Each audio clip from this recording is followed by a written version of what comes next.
Bonjour Tilek. Alors, est-ce que je dis Tilek ou Philippe du coup Tilek, c'est très bien, c'est mon petit prénom. Alors, merci beaucoup d'avoir accepté cette interview aujourd'hui. Alors, en quelques mots, du coup, je te présente à nos spectateurs. Tu es Tilek et ça fait plusieurs années que tu es aide à domicile, mais tu as un parcours aussi atypique et c'est pour ça que j'ai eu envie que tu nous parles de toi aujourd'hui.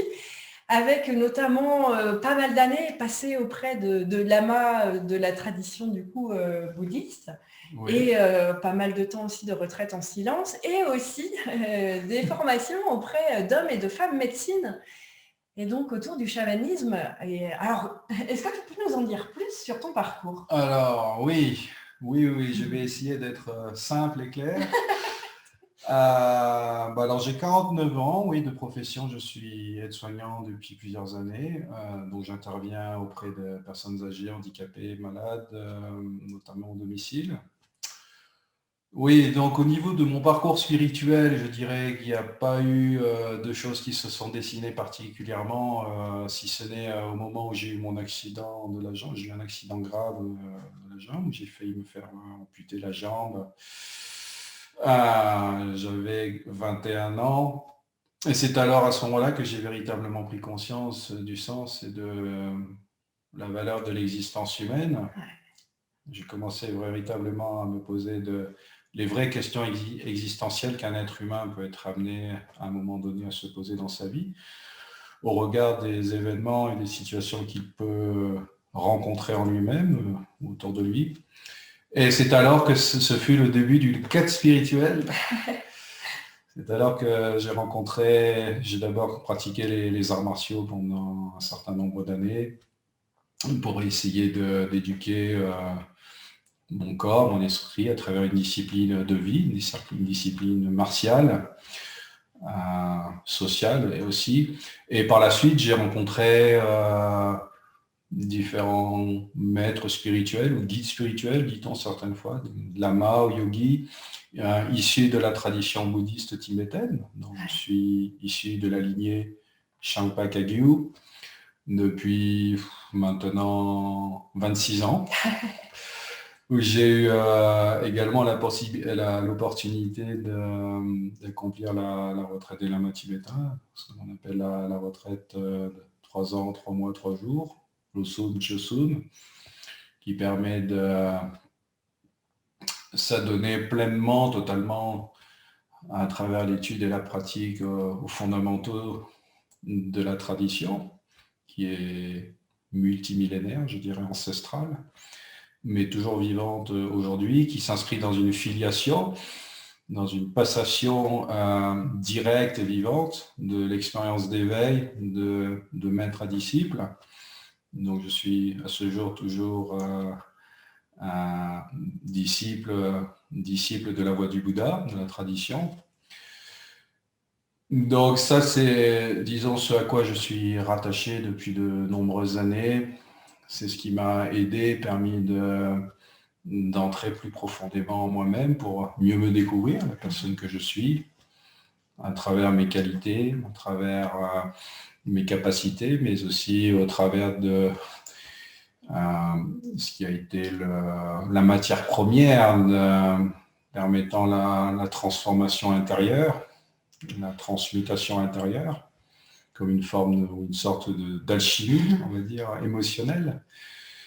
Et puis j'ai aussi une formation de sophrologie, sophrologie caïcédienne d'Alfonso Caicedo, instructeur de méditation aussi depuis 20 ans aujourd'hui. Et puis j'ai aussi l'opportunité de voyager, d'être initié par différents hommes, des femmes médecines de différentes traditions, notamment la tradition Shipibo, la tradition Shuar, tradition de l'arc-en-ciel, en, en m'inspirant de chants, en travaillant avec les différents supports, support d'expression, support pédagogique, support de guérison ou d'accompagnement humaniste. Voilà un petit peu mon parcours Wow. spirituel. Ça a été du coup très riche. Et finalement, qu'est-ce que tu as cherché à travers tout ça? Le propre d'un cheminement spirituel, pour moi, à mon sens, c'est de se découvrir dans sa richesse intérieure, de se comprendre dans sa particularité d'être en tant que vivant, en tant que personne humaine, car nous avons tous une histoire de vie différente, nous traversons tous des situations, des événements, et notre manière de vivre la relation des émotions varie, elle est plus ou moins nuancée, plus ou moins expressive, euh, plus ou moins révélée. Et oui, mieux se connaître, mieux se découvrir pour mieux vivre sa vie au sein même du grand tout, on pourrait dire de la vie avec un grand V. Parce que je pense qu'il ne s'agit pas de vouloir ou de faire comme tout le monde, ni même de chercher à être tant une personne spéciale ou différente dans sa particularité, mais de pouvoir reconnaître véritablement ce que je suis pour mieux apprivoiser sa propre existence en la reconnaissant comme telle, en la vivant comme telle, dans une qualité d'appréciation, dans une qualité de gratitude pour pouvoir vivre sereinement et le plus en harmonie avec soi-même, les autres et le monde.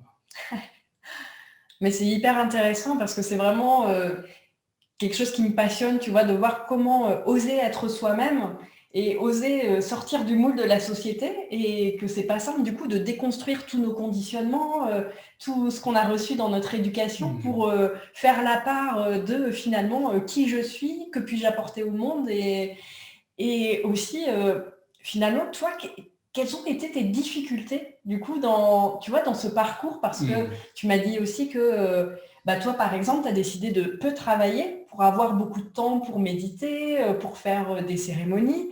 Et c'est un choix qui, pour beaucoup de gens, peut paraître fou d'avoir très peu pour vivre, pas forcément de retraite. Tu vois, il y a beaucoup de gens qui n'oseraient pas. Et du coup, comment tu fais ça pour oser Je dirais que c'est toute la question et c'est le grand challenge, le grand défi, que de se donner le temps, les moyens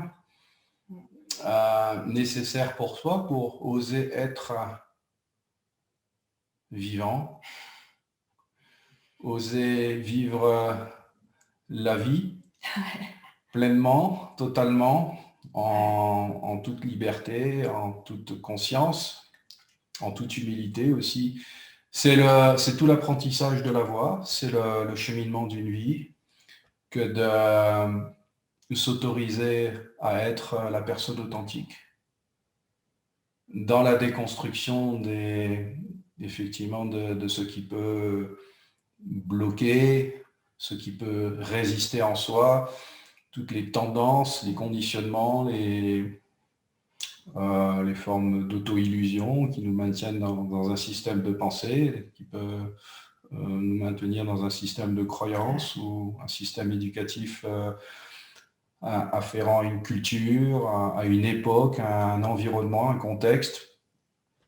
C'est de pouvoir apprendre à trouver cette liberté intérieure, de telle sorte à pouvoir laisser se manifester les qualités naturelles de l'humain, dans un monde humain, mais pas que humain.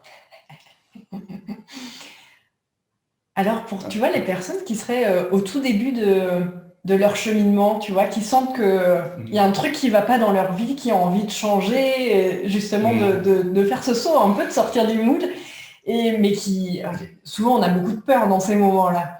Et quels seraient pour toi un peu, tu vois, les premiers pas à faire pour atteindre un peu plus cette liberté?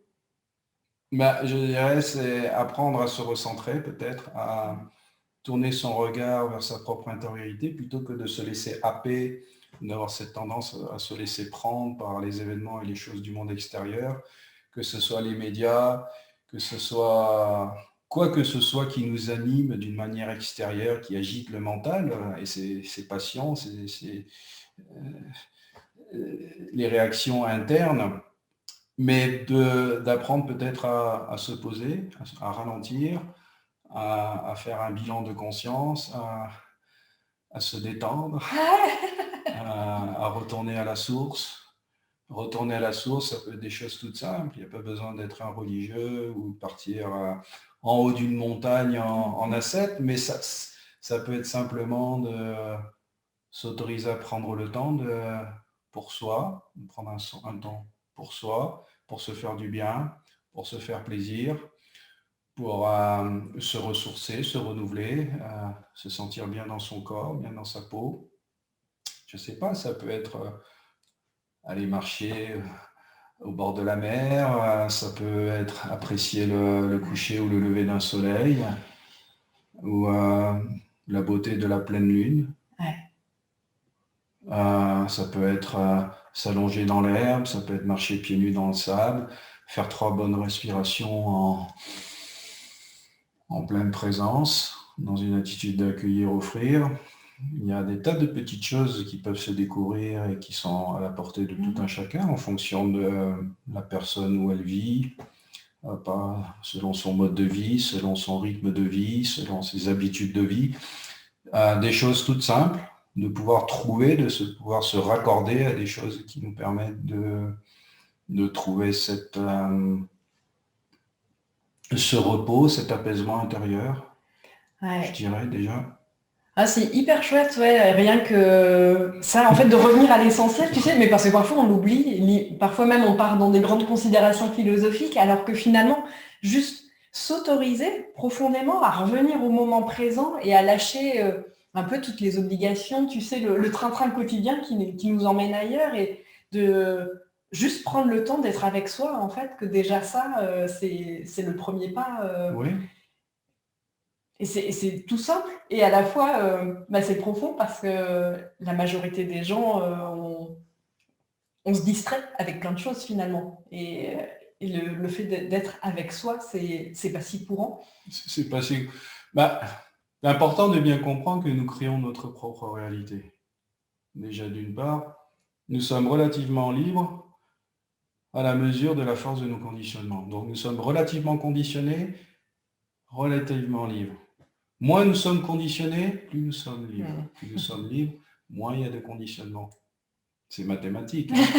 Mais c'est... Peut-être que nous pouvons nous poser intérieurement la question, mais qu'est-ce que je veux vivre? Qu'est-ce que je souhaite réaliser au sein même de ma vie? Est-ce que réussir dans la vie, c'est réussir sa vie?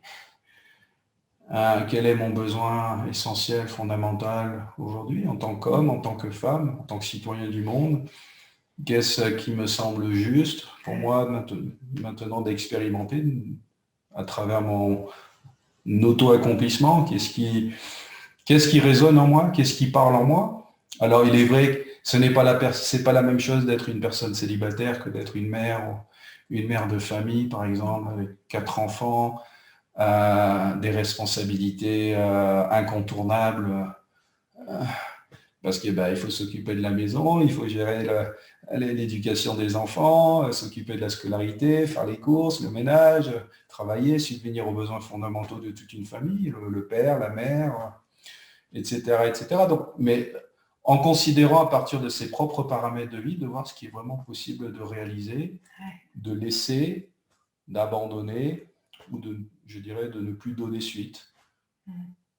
Et ça c'est vraiment chacun qui est amené ou invité à cette réflexion intérieure pour se poser véritablement les bonnes questions, de façon à pouvoir transformer sa propre vie de l'intérieur, d'abord et déjà.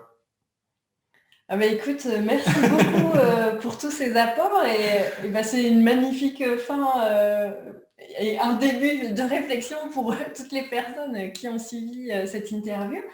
Et vraiment, je vais les noter aussi après ces petites questions à me remémorer à chaque fois. C'est toujours fort utile pour soi et pour les autres aussi. Ouais. Ah, et du coup, avant aussi de terminer, tu me disais que tu fais aussi des chants. Et est-ce que tu accepterais de nous en faire un pour montrer un peu et aussi quel est finalement le pouvoir du chant? Alors le pouvoir du chant, le chant est le pouvoir qu'on lui donne déjà à travers ce que nous y mettons dedans.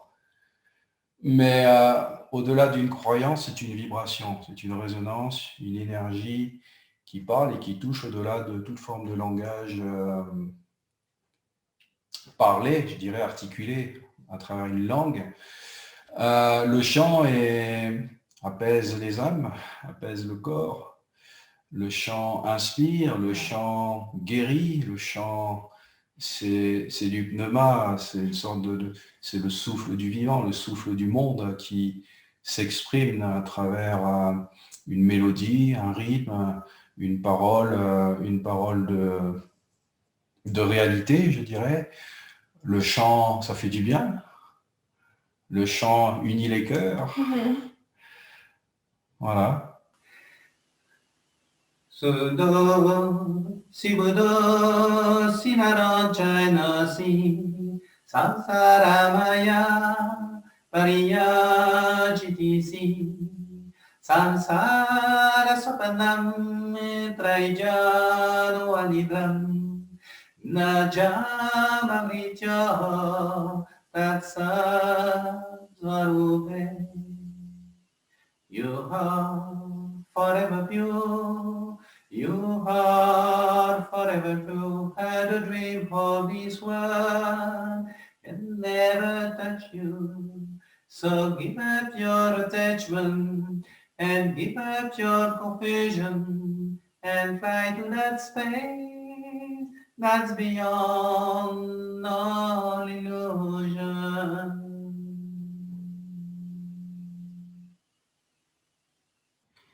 Merci beaucoup. Merci, Et je Mathilde. mettrai, pour les personnes qui veulent te retrouver, il y aura toutes les informations en dessous de la vidéo pour avoir, notamment pour ceux qui sont près de Chambéry, si vous voulez assister à des cérémonies ou des chants aussi, ou que tu apprends, Différents ateliers voilà. qui vous seront proposés, présentés prochainement. Voilà, donc merci à vous toutes et à vous tous de votre attention, de votre présence. C'était un moment toujours agréable de pouvoir partager ce que nous sommes.